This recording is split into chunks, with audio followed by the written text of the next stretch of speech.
जबलपुर से आजमगढ़, 1.5 दर्जे का जनाना डिब्बा और पूरे डिब्बे में मैं अकेली। डाक गाड़ी हवा में उड़ती चली जा रही थी और मेरे दिमाग में रह रहकर एक ही बात चक्कर काट रही थी कि जब जब मैं बच्ची को लेकर चलती हूँ, डिब्बे में तिल रखने की जगह नहीं होती, और आज जब मैं बिल्कुल अकेली हूँ तो डिब्बे भर में यात्रा करने वाली एक भी स्त्री नहीं। साथ में ना तो कोई पुस्तक थी और ना अखबार। मुझे अकेलापन अखरने लगा। बच्ची साथ होती तो वह इस बेंच से उस बेंच, इस खिड़की से उस खिड़की, डिब्बे भर में दौड़ लगाती और उसे संभाल रखने में मैं इतनी व्यस्त रहती कि ना तो पुस्तक का ही अभाव खटकता और न किसी सहयात्री का। जबलपुर से चलकर गाड़ी कटनी में रुकी। दूसरे डिब्बे में कई यात्री चढ़े और कई उतरे, पर इस जनाने इंटर में कोई परिवर्तन ना हुआ। मैं जबलपुर से जैसे अकेली चली थी, तैसे ही कटनी से भी चली। डाक गाड़ी फिर हवा से बातें करने लगी। सतना आया। ट्रेन की गति कुछ धीमी पड़ी और मैं उठकर खिड़की के पास बैठ गई। देखा एक छोटा सा बच्चा, लड़की या लड़का, प्लेटफार्म पर दौड़ा चला आ रहा है। उसके हाथों में पीतल की एक छोटी सी थाली थी। थाली में एक छोटी सी कटोरी, एक गिलास।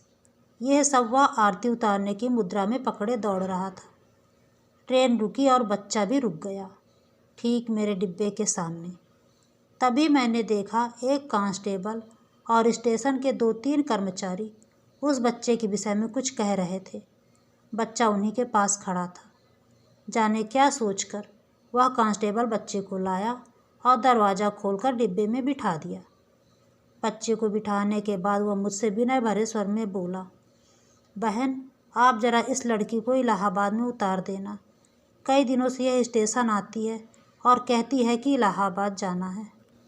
मैंने पूछा, पर यह बच्ची है किसकी? ये तो मैं भी नहीं जानता, कांस्टेबल ने कहा, पर इसे इलाहाबाद जाना ज़रूरी है। कई दिनों से कह रही है और गाड़ी के पास दौड़कर आती है। मैं कुछ और पूछूं कि सीटी हो गई और ट्रेन चल पड़ी। मैंने सोचा कि यह भी मुसीबत ही है। ट्रेन इलाहाबाद लगभग 11 बजे पहुंचती है। आज 1 घंटा पीछे जा रही है, तो 12 बजे से पहले क्या पहुंचेगी? इलाहाबाद पहुंचते पहुंचते यह सो गई तो क्या इसे लेने कोई आएगा? कोई ना आया तो किसे सौंपूंगी इसे? एक साथ मेरे मन में कई प्रश्न उठे, पर ट्रेन चल चुकी थी और वहाँ मेरे प्रश्नों का उत्तर देने वाला कोई ना था। अब मैंने मुड़कर उस बच्ची की ओर देखा। वह बेंच पर न बैठकर नीचे एक कोने में सिमट कर बैठी थी। उसके सामने वही थाली, कटोरी और गिलास थे। देखने में वह 5-6 वर्ष से अधिक की ना जान पड़ती थी। कपड़ों के नाम पर एक मटमैला सा कपड़ा उसके शरीर पर लिपटा हुआ था। सिर के बाल लड़कों की तरह कटे हुए थे। चेहरे पर विषाद की गहरी छाप थी। उसे देखकर लगता था कि इस छोटी आयु में उसने बहुत दुख देख लिए हैं।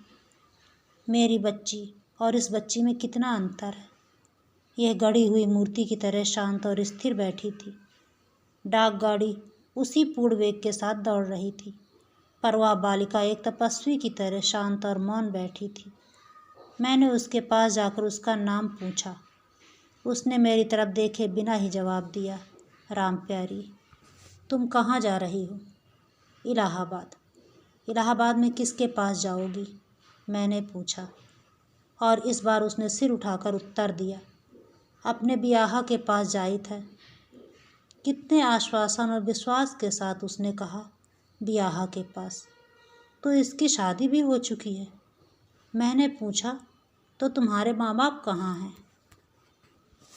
मर गए, उसी विकार रहित स्वर में उसने कहा। मरे हुए कितने दिन हुए हैं और तुम्हारा कोई नहीं है? ढेर दिन अस्पताल में रहने के बाद वहीं मर गए। हमारा ब्याह इलाहाबाद में है। और ये थाली, कटोरी, गिलास कहाँ से लेकर आई हो? अपने घर से लेकर आई हूँ।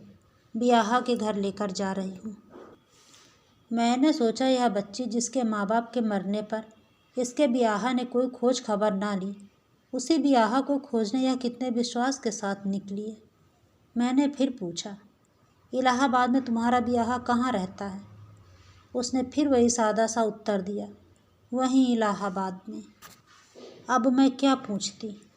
वो तो इलाहाबाद को भी अपना गांव सरीखा मानती है, जहाँ गिने चुने कुछ घर होंगे, आराम से अपने ब्याह को खोज लेगी। मैंने पूछा, इससे पहले कभी ब्याह के घर गई हो? उसने आश्चर्य मिश्रित कातरता के साथ देखते हुए कहा, चला हुए बिना ब्याह के घर कोई नहीं जाता। अब इससे अधिक उससे प्रश्न करना उस पर अत्याचार होता, अतः मैं चुप रह गई। गाड़ी उसी तेज गति के साथ चली जा रही थी। ठंडी हवा तीर की तरह भीतर आकर शरीर को कँपाने लगी। मैंने अपनी शाल निकालकर ओढ़ लिया। मैं केवल 2 दिन के लिए जा रही थी, इसलिए कपड़े भी गिने गिने थे। अंत में बहुत सोच विचार के बाद मैंने तय किया कि बिछाने की चादर के बिना मेरा काम चल सकता है, और उसे निकालकर मैंने उस बच्ची को ओढ़ा दिया। वह बोली कुछ नहीं, बस विस्मय के साथ मेरी ओर देखती रही। शाम बढ़ चुकी थी, कुछ भूख भी लगाई थी। मैंने खाना निकाला, कुछ उसे दिया और स्वयं भी खाया। उस लड़की ने मेरे मातृत्व को क्रियाशील होने का अवसर दिया। खाना खाने के बाद मेरी कुछ देर लेट जाने की आदत है, अतः मैं लेट गई और सो गई। इतने में गाड़ी फिर रुकी। यह मानिकपुर था। चित्रकूट दर्शन करके लौटने वाली स्त्रियों का एक झुंड एक साथ डिब्बे में भर आया। मैंने पैर सिकोड़कर 2 स्त्रियों को बैठने की जगह दी, किंतु मैं उठी नहीं, लेटी रही। फिर उनका ध्यान उस लड़की की ओर गया और पूछताछ शुरू हो गई। एक महिला ने मुझसे पूछा, क्यों बहन जी, यह बच्ची आपके साथ जा रही है?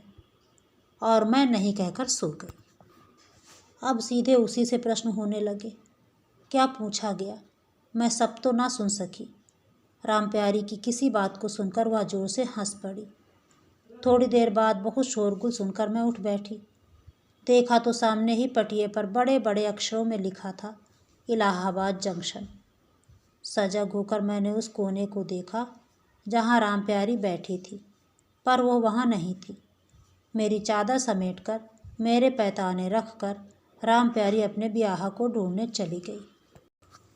सामने प्लेटफार्म पर, जहाँ चित्रकूट के दर्शन का पुण्य लाभ करके लौटने वाली स्त्रियों का समूह खड़ा था, जिनसे बिना टिकट के यात्रा करने के कारण टिकट जांचने वाली महिला डबल किराए के लिए उलझ रही थी। मैंने देखा रामप्यारी कटोरी, गिलास और थाली को आरती की मुद्रा में पकड़े खड़ी है। उन स्त्रियों के साथ वो भी रोक ली गई थी। उन स्त्रियों की यह कहने पर कि वह लड़की उनके साथ नहीं है, टिकट जांचने वाली महिला ने रामप्यारी से पूछा, छोकरी तू कहाँ जाएगी, कहाँ से आई है? और रामप्यारी का उत्तर था, घर ते आयत लाग है, अपने ब्याह के घर जा। और वह आगे बढ़ गई। मैं देखती रह गई। जंक्शन का कोलाहल उसी प्रकार हो रहा था, पर मेरे कानों में रामप्यारी का स्वर गूंज रहा था, ब्याह के घर जा। क्या वह रामप्यारी का ही स्वर था? वह छोटी सी बच्ची क्या जाने ब्याहे को। ऐसा लगा कि युग युग से कोई अज्ञात वाणी, जैसे सीता और सावित्री कहते हैं, उस बच्ची के कंठ से प्रतिध्वनित हो रही थी। मैं सोच रही थी कि मैं सांसारिक बंधनों से और अभी तो आजमगढ़ के कवि सम्मेलन से न बंधी होती तो रामप्यारी के पीछे पीछे जाती, देखती वह अपने ब्याह को कैसे खोजती है। आह, यह अन्वेषण कितना सुंदर होता। पर अब तो रह रहकर एक ही प्रश्न उठ रहा था, जो अभी भी अनुत्तरित ही है, उसका ब्याह उसे मिला भी या नहीं।